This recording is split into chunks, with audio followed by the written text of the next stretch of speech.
I am in St. Albans Church in Bournemouth in south of England, and I am in the graveyard actually. Now consider this. Why do we bury our dead? And why do we have religious practices and religious rites before we bury our dead? That is wrapped up in what we have as traditional cultural practices. The practices of Christians are not necessarily the same as the practices of other denominations of Christians. Consider the differences between the Catholics and the Protestants. Now, we need to understand religion, ethics and practices, and how it is incorporated in socialization for us to understand how we develop personality, how we develop our ideas of right and wrong. Now, at home, children learn the basic ways of doing right and doing wrong from their parents. Consider this. At dinner table, a child is so hungry and just goes for the food, but the mom says, "Stop that. We need to pray first. We need to thank God for all the graces that we have." And that is part of socialization, of an introduction into doing what is right, what is ethical. Now, ethics is very much influenced by the religious belief of parents. If a parent is Protestant, if a parent is Muslim, if a parent is Catholic, this goes to the child. Every Sunday they would come together, pray together, go to church. So the beliefs of the parents are imbibed by practice and immersion by the child. This influences what the child sees as right and wrong. Now, consider an entire community of Christians. Children would see the other children behave the way that their parents have taught them, and they would think, of course, this is how we do it in our culture. This is the right and wrong. We believe in God, we believe in heaven. And this informs the morality of that community. The way that community sees what is right, what is wrong, what is acceptable, and of course, what is not acceptable. What we call a sense of deviance, a sense of, that is evil. Yeah?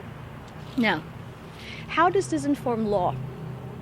If an entire community of Christians put together a government, of course their belief system would inform the legal system, because their sense of justice, their sense of right and wrong informs their formal legal laws. So consider the founding fathers of the United States.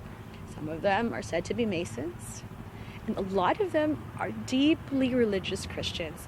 So their sense of right and wrong, their invoking of God into the Declaration of Independence, that is an effect of their religious beliefs.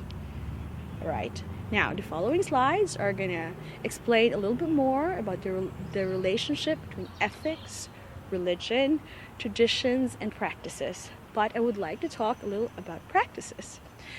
The practices that we have, Christmas, for example, Easter, they have become part of our holidays. We all celebrate them. We all enjoy opening our presents at Christmas. But this has a religious background to it, same as Easter. Religion informs what we see ourselves as a community, what we see ourselves as a people, our history from the past to the present. And if we don't practice, if we are not deeply Christian, we still practice Easter, for example. We still go egg hunting on Easter. It's going to come soon. This is the season. Even if you say you're not religious, you are actually practicing a religious rite. A religious belief is imbibed in them. So when we say that socialization is informed by ethics and religion, the case is you are actually a product of religious beliefs of your forefathers, of the practices of your parents, of culture assimilated from generation to generation. That is socialization, culture, religion, and ethics put together. And the result is you, your way of life, your identity, your personality, and what you will become. This is all influenced by them.